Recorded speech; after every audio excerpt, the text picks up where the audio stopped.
went into Prince Andrew's bedroom and found 72 stuffed bears on his bed. For years, he had kept quiet while seeing scandals grow, betrayals happen, and secrets move like fog through the royal halls. Over the years, the family has been involved in many rumors, scandals, and accusations, but they have always been able to stay out of trouble. This former royal protection officer finally spoke up, though, and his words carried the weight of everything he'd seen or heard. There were fights at midnight, pressures that were kept secret, and times that the public was never supposed to know about. He didn't just decide to speak out of the blue. It was bound to happen. Andrew and Ghislaine Maxwell were having a quiet lunch together. The appointment book wasn't getting a name. And the details he gave have shook the government and the rest of the world. What was the truth that was so dangerous that he could no longer hide it? A former royal police officer talks about how abusive Prince Andrew can be. Between 1998 and 2004, there was a Royal Protection Command officer living in Buckingham Palace. From 1998 to 2004, I was in charge of the Royal Protection Command. My job was to keep the Queen, Prince Philip, and Prince Andrew safe while they lived at Buckingham Palace. Given the important job of keeping Queen Elizabeth II, Prince Philip, and Prince Andrew safe, the job may have seemed easy compared to the tough demands of being a police officer, but it gave him access to a side of royal life that few people outside the family ever see. Behind the palace's grandeur, he saw how different members of the royal family treated the people who were supposed to protect them in very different ways. He remembered that the Queen was always kind and polite to her security team, and that Prince Philip, while sometimes irritable, could be handled with grace most of the time. But Prince Andrew made a much worse impact. According to what the cop said later, he was constantly rude, violent, and scary. The police officer said Andrew's anger was very short and are often set off by small irritations. If a gate took too long to open or the schedule was a little behind, he would go on a verbal rant, insulting and swearing at cops who were just doing their jobs. It got to the point where these outbursts were almost expected. Staff members kept complaining to each other, but the strict, old-fashioned court hierarchy and Andrew's apparent status as the Queen's favorite made it so that no one dared bring problems to the attention of higher-ups. The officer remembered that his cocky sense of entitlement made everyone on staff nervous and afraid of his anger. The officer talked about many times when he and his co-workers were verbally abused just for following normal security procedures. Andrew's anger was so steady and hard to predict that police officers sometimes broke the rules or forgot to follow procedures just to avoid a fight. One problem that kept coming up was the steady stream of young women visiting the Duke after business hours. Because these guests weren't recorded or checked in official records, security staff had to let unknown people into the palace, which was against strict rules. On one occasion, when police asked a woman to check her appointment, Andrew went on a rage on the phone, insulting both his staff and the guest in public. Andrew used his defense team in even worse ways. The officer said that officers were often forced to drive his female guests, which was clearly abusing resources that were supposed to be used for royal security. The palace staff hated Andrew so much for this behavior that he got a mean nickname that reflected his character as the least liked person in the house. The cop said that what Andrew did with the teddy bear was one of the scariest examples of how controlling he could be. During regular weekend security checks, police found 50 to 70 teddy bears carefully placed on the Duke's bed, along with a laminated card that showed the exact order in which they should be put. Staff, many of whom were teenage maids, were allegedly yelled at if something wasn't right. For the cop, this was a clear case of bullying and controlling someone physically, years before most people knew about this kind of abuse.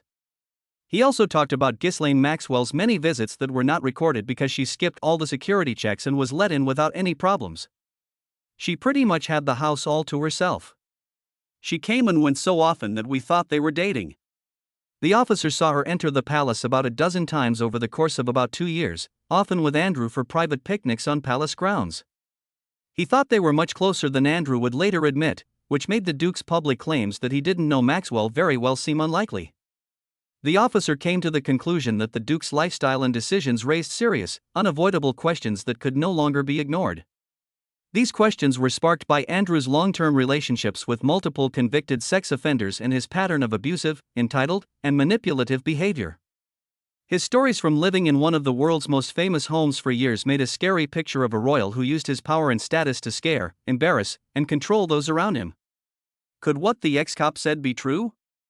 Is this his own opinion or the opinion of most people? Let's find out what the shocking stories from Andrew's close friends and family really mean. Scandal and bullying. Prince Andrew's life has been clouded by scandal for a long time, with disturbing reports of how he acts in public and behind the palace walls. Several people who saw him say that he was a royal who often behaved without thinking, was angry, and felt like he was entitled to everything. A lot of people are angry about what the prince said more than once. Rohan Silva, who used to work at Downing Street, said that Andrew allegedly used a racial slur in 2012, saying that really is the nigger in the woodpile. In a different case, Jacqui Smith, who used to be Home Secretary, said that Andrew said something offensive about Arabs at a state dinner in 2007 for the visiting Saudi royal family. Both claims were quickly rejected by Buckingham Palace, but the stories still go around, making the prince look even more controversial in public. That being said, the worrisome behavior wasn't just words. Strange things have happened in public because of Andrew's unstable and angry behavior. During a 4-day tour of Southern California in 1984, he sprayed paint on both American and British reporters, which was said to make him happy. When a town official asked him about the damage, he allegedly replied, "I like that. It broke the reporter's gear during the trick," which led to a $1,200 settlement claim. These behavior problems, even though they look like mischief, show that he really doesn't care about how his actions affect other people. Reports from people who worked closely with him show that he often threatened and hurt others. A story in The Guardian talked about how rude and sometimes abusive Andrews was to palace staff. When the prince was awake, a former footman remembered getting a cold off instead of a polite welcome. Paul Page, who used to work as a royal protection officer, said that Andrew was very careful, especially with his collection of 50 to 60 stuffed toys. According to Page, any flaw could lead to physical abuse. He also said Andrew would insult security staff and regularly have different women over in ways that made people feel scared and uncomfortable. Other staff members also said they were upset. Charlotte Briggs, a former maid, remembered how small mistakes, like not closing heavy curtains properly, would make her cry. She also said that Andrew's shocking lack of concern when she was bitten by a dog while he was watching was scary. Emma Gruenbaum, a massage therapist, said that she was sexually harassed and asked personal questions about her sex life during multiple meetings. Author Andrew Loney wrote about more times when Andrew lost his temper. One story said that he scolded a palace worker for not using the right title, referring to Queen Elizabeth as the Queen Mother and calling the staff member fucking stupid. Colleagues talked about a loop that kept happening. Andrew would get very angry, and then later try to take back or calm down what he said. All of these events show a man whose behavior has constantly made people around him uncomfortable. Racist comments and careless public stunts, as well as verbal abuse, sexual misconduct, and constant bullying. Andrew's actions show a pattern of feeling entitled and being unstable. Staff talk about a prince who expected complete loyalty and often punished people for even small mistakes. Public watchers, on the other hand, have seen signs of immaturity and impulsivity, which have added to a controversial legacy that is still being looked at closely. The cumulative picture shows a royal whose private actions are very different from the polished image that Buckingham Palace usually shows. Under the glitz of public duties and ceremonies, witnesses say there was an atmosphere of fear and discomfort, leaving a lasting image of a man who was unstable and not tied down according to normal rules of behavior. These reports show that Prince Andrew's behavior has often been both troubling and controversial. He has said careless things, caused trouble in public, or been mean to staff. Besides the bad things he does to other people, have you heard of any other bad things he does? What is the big deal with Andrew's scandal? His alleged links to Epstein and Maxwell, Prince Andrew's scandal, need to be looked into in more depth. People have been very interested in and upset about Prince Andrew's connection with American financier Jeffrey Epstein for a long time. Epstein was known for committing crimes, and in 2008 he pleaded guilty to asking a minor to be prostituted. This case already cast a dark shadow over his network. He had a lot in common with British socialite Ghislaine Maxwell and, more controversially, with Hollywood director Harvey Weinstein. It is said that Epstein, Maxwell, and Weinstein were all guests at Andrew's Royal Lodge residence in Windsor in 2006, before Princess Beatrice's 18th birthday. A U.S. warrant for Epstein had been issued just a few months before this meeting, causing people to wonder why a senior royal would have such a group of people over. Andrew has always said that he didn't know about Epstein's criminal record or charges at the time, but his relationship with the disgraced investor got him a lot of bad press, which led to him losing his job as a UK trade envoy in 2011. The argument got worse, as claims surfaced that Andrew may have had sexual relations with children who Epstein was trafficking. Virginia Giuffre, whose name used to be Virginia Roberts, was at the center of these claims. She said she had sex with Andrew 3 times, in London, New York, and Epstein's secret Caribbean island. Additionally, Giuffre said that Epstein paid her after these meetings. Flight logs, photos, and witness accounts, which are disputed by some, seem to place Andrew in the places Giuffre mentioned. After her, other women, like Johanna Schoberg and Carolyn Kaufman, came forward with claims of inappropriate behavior, adding to the already complicated web of claims. Andrew has always denied doing anything wrong, claiming that he never saw or thought about illegal activities happening when he was with Epstein and his friends. The judicial side of this story has been very hard to follow. Some court documents and sworn statements that say someone did something wrong have been taken out of the public record. Other pieces of proof have come to light through civil cases and defamation suits involving Maxwell. Maxwell has said in public that she did nothing wrong when she helped Epstein meet Andrew. She says that a widely shared photo that supposedly shows Andrew with Giuffre is fake. People who knew Epstein, like his longtime butler Juana Lacey, said that Andrew spent a lot of time at Epstein's homes, getting massages every day, and moving around easily in his network. Details that have led to more rumors and complaints in the public eye. New information has made people look again at Andrew's actions, travel, and relationships. Recently made public papers from Epstein's estate, along with investigations by the U.S. The House Oversight Committee has been looking into Andrew's whereabouts, his meetings with Epstein's friends, and the role of royal protection officers who are said to be collecting information on Giuffre. Nobody's Girl in 2025, Giuffre's posthumously published memoir, goes into great detail about her claimed encounters with Andrew and how his team tried to harass or threaten her online. These reports, alongside the formal request in November 2025 by the U.S. The accusations have been in the news and in court since the House Oversight Committee asked Andrew for testimony about Epstein's business, which he refused to give. In general, Prince Andrew's ties to Epstein and Maxwell, along with the claims of sexual misconduct by several women, have cast a long-lasting shadow over his public and royal image. Legal fights, media attention, and political scrutiny continue to follow him around, making sure that questions about his actions, connections, and judgments stay in the spotlight around the world. The story has not only had an impact on Andrew's life, but it has also changed how people think about the royal family's responsibility, wealth, and ability to handle scandal in the modern world. The ex-royal police officer is coming out now that Andrew has been caught. What did Andrew actually do? Why did it go wrong? Let's look into the specifics of how Andrew's life and rights ended. Prince Andrew's dramatic fall from grace ended not long ago. He was once one of the most famous and important members of the British royal family. Andrew had a life of wealth, power, and what seemed like untouchable authority because he was the son of the late Queen Elizabeth II. But that time ended quickly and for good when his older brother, King Charles III, did the very strange thing of taking away all of his royal titles. The choice meant the end of more than just a dukedom. It also meant the end of decades of inherited power, prestige, and unquestionable status that many people thought would last forever. The ruling by King Charles was long overdue justice for the family of Virginia Giuffre, the woman whose accusations led to the scandal that shook Buckingham Palace and the world. It was praised that Giuffre was brave and never gave up on finding the truth. It was also pointed out that she was an ordinary American girl from an ordinary American family who had the guts to hold a British prince responsible. What did they say? Brought out a striking difference. Andrew was born into great wealth and has had a lot of advantages throughout his life. Giuffre, on the other hand, came from a poor family and risked everything to stand up to power. In the end, truth and persistence won out, and no one's social status or royal lineage could protect them from the results of their actions. Andrew's fall has been a slow and bitter one, made worse by the ties he used to brag about. His image had been harmed for a long time by his ties to Jeffrey Epstein, the convicted American businessman and notorious sex offender.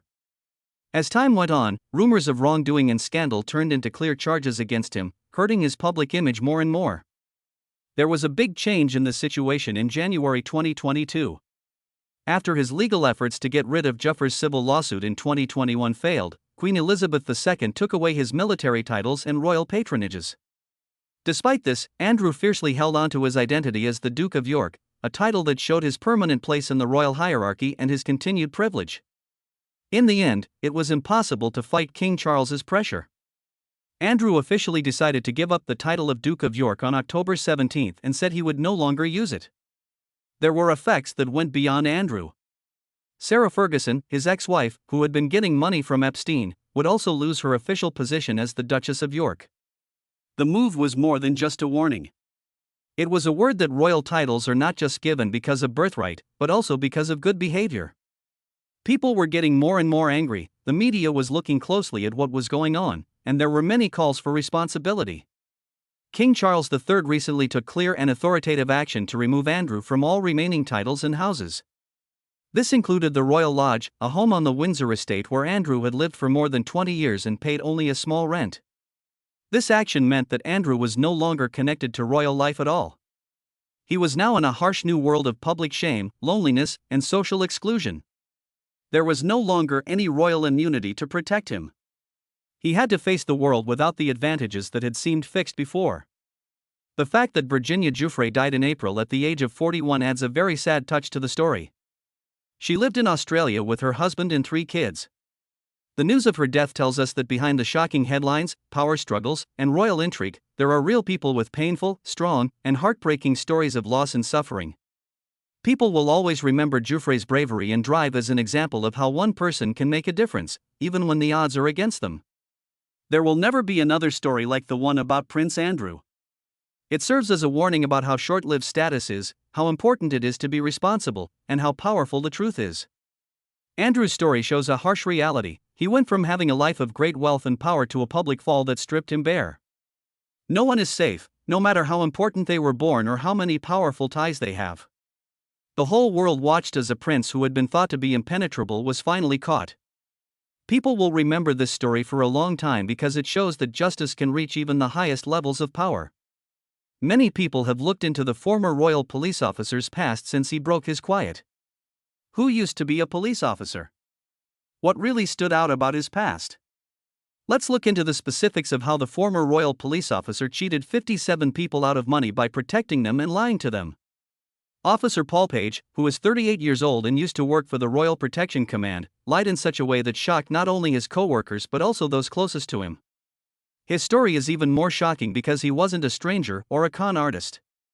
He was sworn to defend the law, duty, and honesty, and the royal family trusted him to keep them safe. Instead, he used the trust over a number of years to pull off one of the boldest financial scams known to have happened in the royal family. Page's scheme was based on a fake real estate investment business. He then made up a bunch of stories that were so true that even experienced police officers, family members, friends, and co-workers believed them. He told them he was a smart businessman who knew about great real estate deals and could guarantee their safety, security, and huge gains. Many people who invested were sure that their money was safe. They gave away their life savings, their unemployment benefits, and their carefully planned pension funds. In fact, they were feeding a dangerous lie that made Page rich but hurt the people who trusted him the most. Page put huge amounts of money into high-risk gambling, where fortunes were lost almost quickly, instead of investing in real estate. Whatever money was left over from the theft was spent on a lavish lifestyle that he could never have afforded with his own money. There were expensive trips, brand clothes, and high-end cars and a life that was based on lying all the time. As his debts grew, so did his desperation, and his list of victims grew as he tricked more people into falling for his scam. It seemed like each new lie was bigger and bolder than the last, leading to more betrayals and money losses.